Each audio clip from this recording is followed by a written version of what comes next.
J'ai pris des petites notes. Il nous reviendrait de faire le bilan. Merci de cette invitation. Merci surtout à tous les intervenants qui ont été formidables. On m'annonçait comme venant brasser la cage, mais ça a brassé toute la journée. Pas nécessaire d'en remettre. Je vais aussi essayer d'être brève parce que vous avez votre journée et que le Pécha-Coucha s'en vient.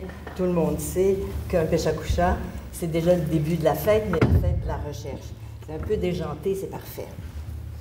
Alors, la journée a commencé par Charles de Gaulle et une citation qui nous venait de M. Vidal et Charles de Gaulle et les chercheurs. Je continuerai cette citation en disant finalement qu'ici, on avait des chercheurs qui se trouvent à trouver et qui s'attendent à l'inattendu. Et finalement, ce serait ça, je dirais, la posture ou l'attitude. C'est, je pense, un mot qui serait important de ramener ici parce qu'il n'y a pas de parcours typique ici chez les gens qui nous ont parlé. Tout le monde chacun a un parcours atypique, mais surtout une posture, une attitude devant ça extrêmement libre et très généreuse. On n'oubliera jamais ça. Et je pense que si ça n'a pas été dit dans leur présentation, ça a été démontré à chaque instant. Alors donc, on a commencé aussi, après Charles de Gaulle, par la Révolution, si ma mémoire est bonne, parce qu'on a commencé à constater que les grands changements de recherche, si maintenant on en est témoin, si maintenant on a des modèles, si on en parle, impliqueraient ou impliqueront forcément des changements majeurs dans les structures mêmes des universités. Les structures de pensée sont changées, les structures d'université changeront. Et si ça se trouve, c'est déjà commencé. Si je dis ça, c'est que aussi la question de la temporalité dans chacune des pratiques qui nous ont été présentées, que ce soit la temporalité de la science, de la recherche scientifique, de la recherche fondamentale, de la pratique et tout, les temporalités ont souvent été ramenées, et ça c'est très important, parce que on a un paradoxe de temporalité. Ça va toujours ou trop vite ou pas assez vite. En fait, je devrais dire, on n'a jamais assez de temps. Les chercheurs disent, oui, mais j'ai besoin de plus de temps. Et en même temps, on dit, mon Dieu, que ça vient pas vite, cet argent-là. Il y a une contradiction entre la temporalité de l'argent et la temporalité du chercheur ou du créateur. On ne l'oubliera jamais. Donc, finalement, cette révolution dont il a été question un peu avec Luc Alain, avec Rémi, qui s'est retrouvé en situation de révolutionnaire, et M. Mahé, donc, où on a parlé de créativité institutionnelle. Déjà, pour moi, cette avancée-là était assez révolutionnaire, merci, et comme un cadeau, voyons-y. Alors, ce qu'on a vu finalement aujourd'hui, c'est qu'on a vu casser la rigidité des silos, et que ça serait remplacé d'une certaine façon par la mobilité. Au début, j'aurais dit le mouvement, puis plus on avançait, plus je me disais, c'est vraiment la mobilité et des personnes et des idées.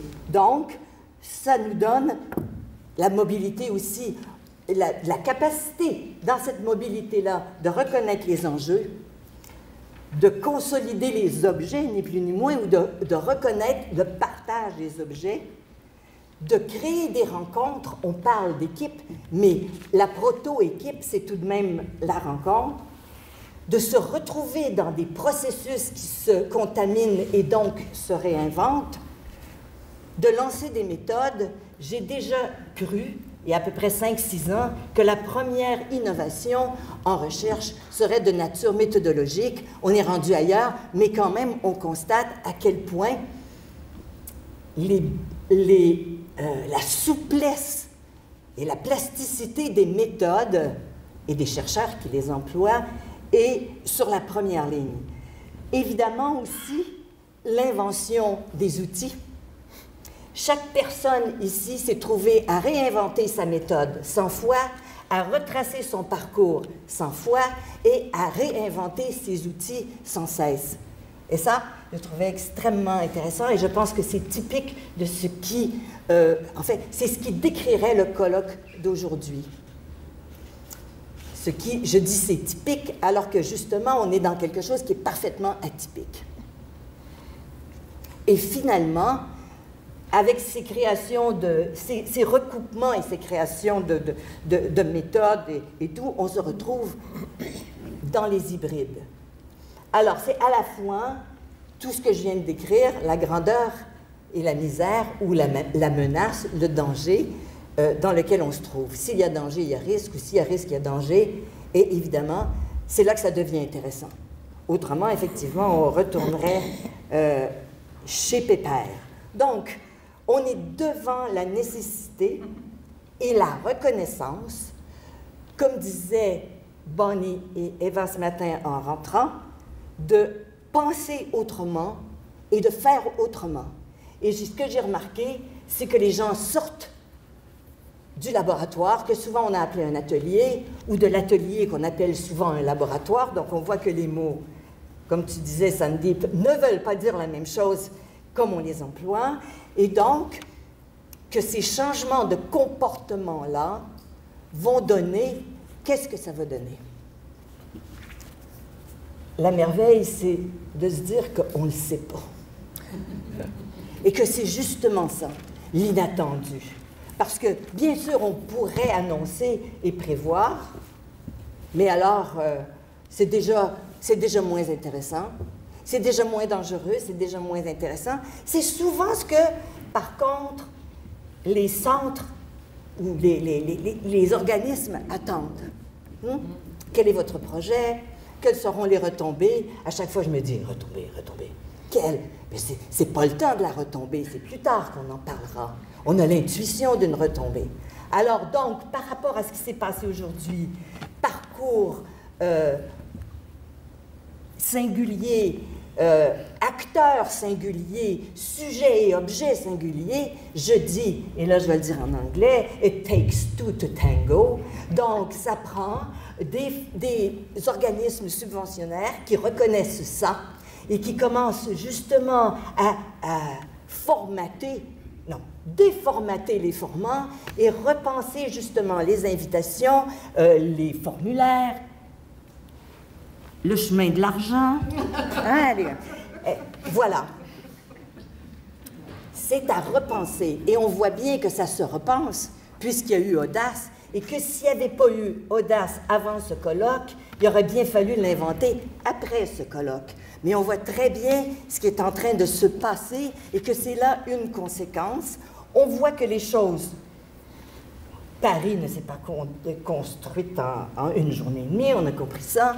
Ben, c'est la même chose. Cette révolution, effet de crise et tout, c'est commencé depuis très longtemps, assez longtemps, pour qu'on puisse commencer à en parler, à nommer. On a déjà des modèles, on a déjà des comportements qui nous font signe. It takes two to tango. Alors, on n'oublie pas ça.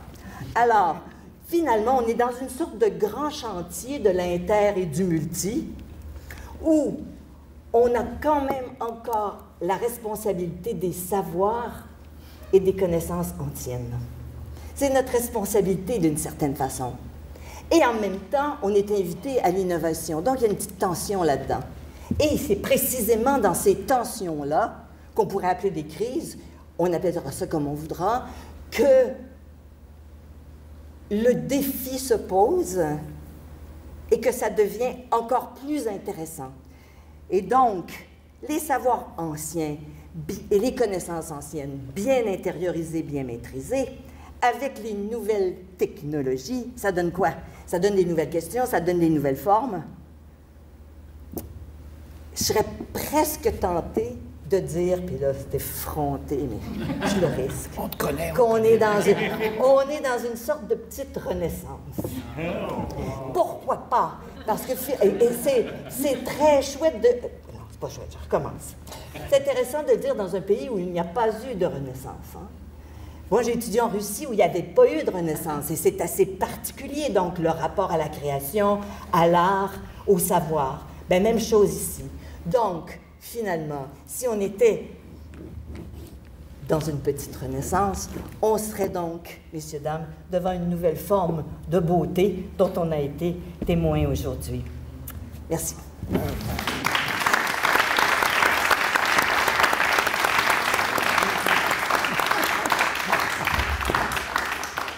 Très bien prononcé. Non, non, c'est pas possible pour moi. Très bien prononcé, Madame.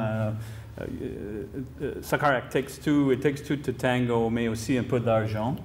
Et je vais parler à ça. Je m'excuse, mais c'est un grand plaisir d'être ici parmi vous aujourd'hui. Je n'étais pas ici pour la session de ce matin, mais j'ai assisté à les présentations de cet après-midi. C'était tellement intéressant. En fait, le thème abordé ici aujourd'hui interpelle le SRSH. Au plus haut point. Les changements importants qui touchent l'univers de la science sont un sujet incontournable pour les organismes subventionnaires comme le nôtre. En effet, plusieurs tendances sont en train de transformer le contexte dans lequel s'inscrit la recherche.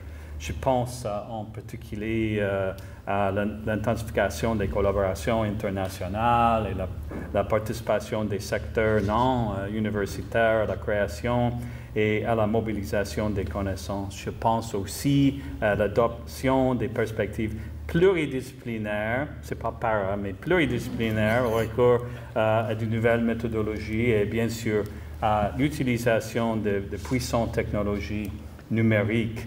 À cela s'ajoutent de grands bouleversements au pays et dans le monde et de nouvelles réalités qui requièrent des connaissances nouvelles.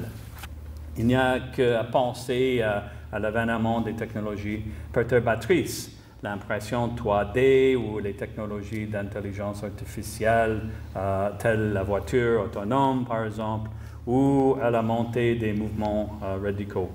Dans ce contexte, il importe de soutenir la mise à l'essai de démarches et de méthodes de recherche disciplinaires et interdisciplinaires novatrices et l'utilisation de nouvelles technologies et sources de données. Les projets à risque et à fort potentiel de retomber, mais dont les résultats ne sont pas nécessairement garantis, sont garants de la disponibilité des connaissances qui seront nécessaires à un futur dont nous ignorons encore les contours. Pour répondre en termes de congrès, il faut susciter et encourager la recherche qui ose déplacer les frontières, les repousser et les traverser. Mais la question pour moi, c'est comment faire ça? Parmi d'autres comparaisons, comment attirer, encourager les soumissions de demandes de subventions dans ce domaine et comment, la question la plus importante pour moi, c'est comment évaluer ce genre de soumission. Ça, c'est la question très pragmatique pour nous, les gens de l'argent. Oui. Au fédéral.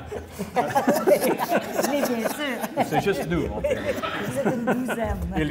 Il y a aussi les programmes recherche où, bien sûr, il d'abord des efforts que nous investissons en matière d'interdisciplinarité.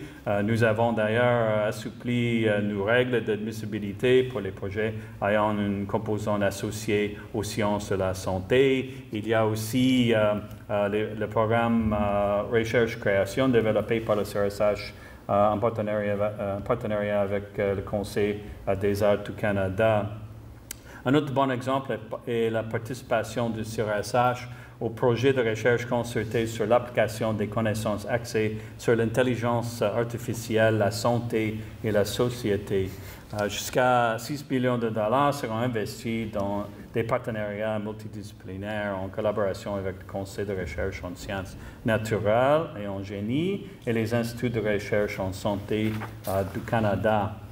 Il y a ensuite ce que nous faisons du côté de l'intersectorialité. Nous encourageons en effet les partenariats entre le milieu de la recherche et les autres secteurs de la société. Je vais parler un peu plus demain matin à propos de ça. À ce titre, nous avons lancé les subventions d'engagement partenarial l'année dernière. Ces subventions appuient des partenariats de petite envergure qui sont pilotes par les parties prenantes et qui répondent davantage aux besoins immédiats des organismes non universitaires en raison de leurs contraintes de temps. Quoique le CRSH contribue déjà activement à ce mouvement de reconfiguration de la science, le plus gros est encore à venir. C'est tout particulièrement le cas avec les travaux qui mène actuellement le Comité de coordination de la recherche au Canada, le fameux maintenant CCRC. Vous le savez certainement, ce comité, annoncé officiellement en octobre 2017 par les ministres Duncan et Petitpas-Taylor, a été créé pour répondre aux recommandations faites dans le rapport de l'examen de soutien fédéral aux sciences publié en avril de 2017. M. Quirion a fait partie de tout ça aussi. Le comité a réuni les sous-ministres d'innovation, sciences et développement économique Canada et de Santé Canada, la scientifique en chef du Canada, Mme Neymer, les présidents du CRSH, du CRSNJ, des IRSC et de la Fondation canadienne pour l'innovation et du Conseil national de recherche du Canada. Outre une plus grande harmonisation entre les organismes subventionnaires, le mandat du comité implique la mise sur pied de nouveaux programmes et d'initiatives qui permettront des avancées à divers niveaux.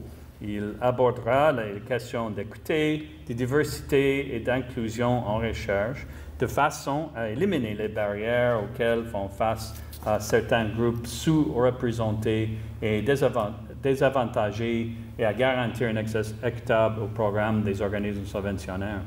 Des progrès importants seront aussi faits en ce qui a trait à la recherche et la formation et recherche autochtone et au développement des chercheurs en début de carrière. Parmi les priorités du comité figurent également certains domaines de recherche interdisciplinaires clés tels que l'intelligence artificielle, les technologies quantiques, la médecine régénérative et la recherche sur le Nord.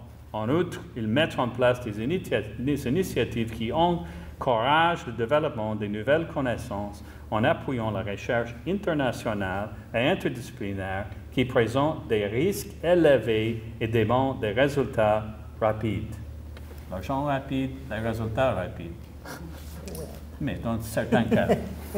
Pas pour toute la recherche, en fait. Mais pour financer tout ça, le budget propose de fournir dès cette année 275 millions de dollars sur 5 ans pour la création de nouveaux fonds interorganismes, un fonds commun au CRSH, au CRSNG et au IRSC qui visera justement à appuyer la recherche internationale et interdisciplinaire qui présente des risques élevés et demande des résultats rapides.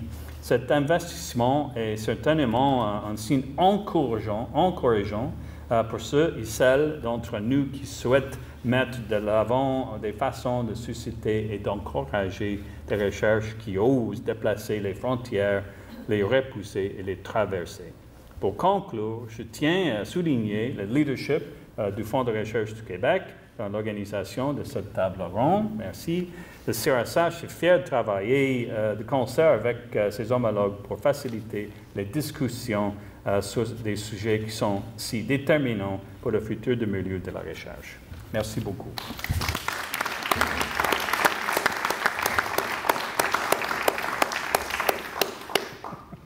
Merci, merci beaucoup Monique, merci beaucoup Ted. Quelques mots de conclusion. Tout d'abord, vous avez peut-être compris aujourd'hui pourquoi j'ai le meilleur job au Québec. Vraiment d'être toujours entre deux chaises, ou je dirais peut-être entre trois chaises, toujours dans des positions un peu inconfortables, mais tellement plus stimulantes que lorsque notre petite place est faite et on peut dire pour les 25 prochaines années, on va continuer dans les mêmes directions. Donc vraiment, tous les jours, des discussions du côté de la santé, du côté du génie, des mathématiques, des sciences sociales, des sciences humaines, de l'art, de la culture, et le melting pot de tout ça de mélanger tout ça pour essayer de sortir de quelque chose d'encore plus excitant, plus intéressant pour nous tous. Les gens ont mentionné aujourd'hui l'intuition. Ben, si on fait de la recherche et qu'on n'a pas d'intuition, on va s'ennuyer probablement. Et deuxièmement, on devrait probablement changer de carrière. Prendre des risques, c'est un peu le but du programme Audace, et on veut prendre des risques. L'industrie en prend. La grande industrie comme Ubisoft, je ne sais plus. La petite et moyenne entreprise en prend beaucoup. On doit en prendre nous aussi. Et qui dit prendre des risques, ben, dit aussi des échecs. Et on peut apprendre de nos échecs. Donc, les 22 projets Audace qui vont être financés, combien vont être un très grand succès, on ne le sait pas. Mais ça fait partie vraiment de la recherche, de prendre des risques et de ne pas mettre fin à des carrières de chercheurs parce qu'il y a eu un échec. Donc, donner des deuxièmes et des troisièmes chances, je pense que c'est tout à fait essentiel avec le modèle de programme Audace. De l'avoir fait ici, au Saguenay-Lac-Saint-Jean, je pense que c'était aussi très approprié. On entend souvent dire au Québec, « Ah, si vous voulez essayer quelque chose, tester quelque chose, ça se fait au Saguenay-Lac-Saint-Jean. » Donc, on est venu vous voir, on va essayer des choses, on a discuté avec vous et on espère pouvoir continuer. Petit message ici aussi, et je le répète assez fréquemment et souvent ça ne fait pas plaisir aux gens. Pour moi, peut-être c'est un peu personnel, mais la recherche, c'est une carrière fabuleuse. Et c'est un privilège que nous offre une société. Oui, on travaille fort, mais il y a plein d'autres secteurs où les gens travaillent très, très fort. Et là, nous, on travaille sur notre créativité, sur nos idées. Et lorsqu'on est capable d'en actualiser quelques-unes grâce à des subventions de recherche provinciales, fédérales, privées, fondations, c'est fabuleux. Mais encore une fois, ça reste quand même un certain privilège et on doit toujours garder ça en tête lorsqu'on trouve qu'on travaille un petit peu trop fort le vendredi soir. On va vous revoir, ou à tout le moins certains d'entre vous, les 22, il y en a peut-être 5, je pense, dans la salle. Non, il y en a un peu plus que 5 dans la salle, mais les récipiendaires du programme Audace, on vous revoit, c'est le 13 septembre. Vous allez recevoir un peu plus d'informations au cours des prochaines semaines pour vraiment là, essayer de voir, vous mélanger encore une fois tous ensemble, vous mettre tous ensemble. Et où vous êtes rendu dans votre... On ne s'attend pas à ce que vous ayez révolutionné le monde en quelques mois, là, mais quand même d'échanger entre vous et avec nous pour dire, ah, peut-être qu'on pourrait améliorer le programme Audace, mais surtout de créer des liens entre vous pour peut-être aller plus loin encore dans un deuxième appel à projet. Comme j'ai mentionné ce matin, le programme, et je pense qu'on l'a déjà peut-être même dit sur nos sites web, le programme est un programme, peut-être un programme annuel. Donc, si vous avez essayé, ça a plus ou moins bien marché, bien, à l'automne, on va relancer tout ça. Et j'espère qu'on va aller plus loin. J'ai mentionné des liens à l'international, si on pouvait avoir un genre de Audace international. Aussi avec le secteur privé, peut-être être capable de travailler. Il y a Ubisoft ici, mais il y en a sûrement d'autres qui seraient peut-être intéressés éventuellement à développer des initiatives conjointes avec nous. Et on espère bien sûr aussi au niveau canadien, au niveau national, avec les conseils subventionnaires canadiens, être capable de créer plus de liens dans le cadre d'un programme Audace ou semblable à Audace, là, où on pourrait, encore une fois, bonifier les opportunités de financement pour les équipes ici au Québec. Un aspect très important qui a été discuté avec certains collègues aujourd'hui, oui, on lance le programme, on en finance 22. Qu'est-ce qui arrive après? à ces 22-là. On leur dit, vous l'avez vu une fois, on passe à d'autres choses. On a un autre programme qui fait suite. On leur demande d'aller voir nos collègues du gouvernement fédéral qui ont un peu plus de moyens. Donc, c'est quelque chose qui est très important et préoccupant pour vous, mais aussi préoccupant pour nous. Donc, ça aussi, là, certainement, une réflexion. On va faire des différents post-mortem au cours des prochains mois avec les équipes qui ont participé à l'évaluation, les équipes canadiennes et les équipes internationales. Donc, ça, c'est très important aussi parce qu'on ne veut pas non plus lancer plein de choses et par la suite, il n'y a pas d'opportunité de poursuivre. Donc, ça, c'est aussi très important. Et vos commentaires et suggestions seraient appréciés.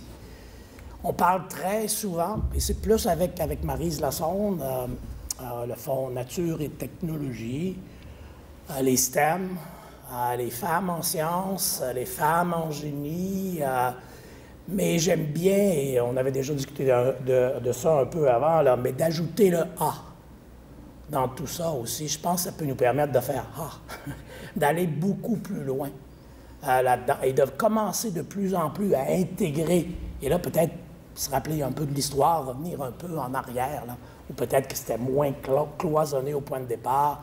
Et il y a de plus en plus d'endroits, comme tu le disais, François-Joseph, là où, lors des études en médecine, par exemple, il y a du travail avec des artistes qui se fait. Donc, je pense que de plus en plus, c'est quelque chose sur lequel on devrait réfléchir, pas seulement au Québec, mais certainement au niveau canadien aussi. Peut-être, il y a déjà des programmes qui existent, mais on pourrait peut-être faire un peu plus de ce côté-là.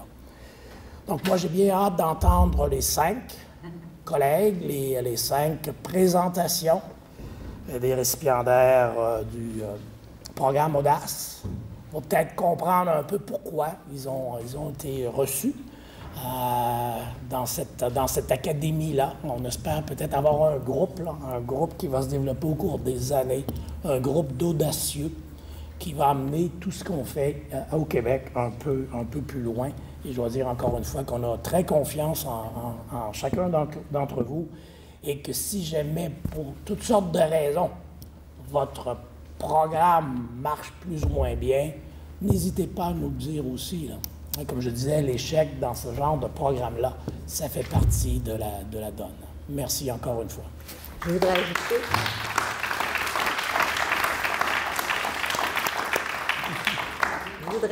s'il vous plaît, merci FQR. Merci Denise Pérusse et Jean-Pierre Vidal. On vous a vu aller pendant au moins 2 ans et demi là-dessus. Ça compte. Merci Université du Québec à Chicoutimi.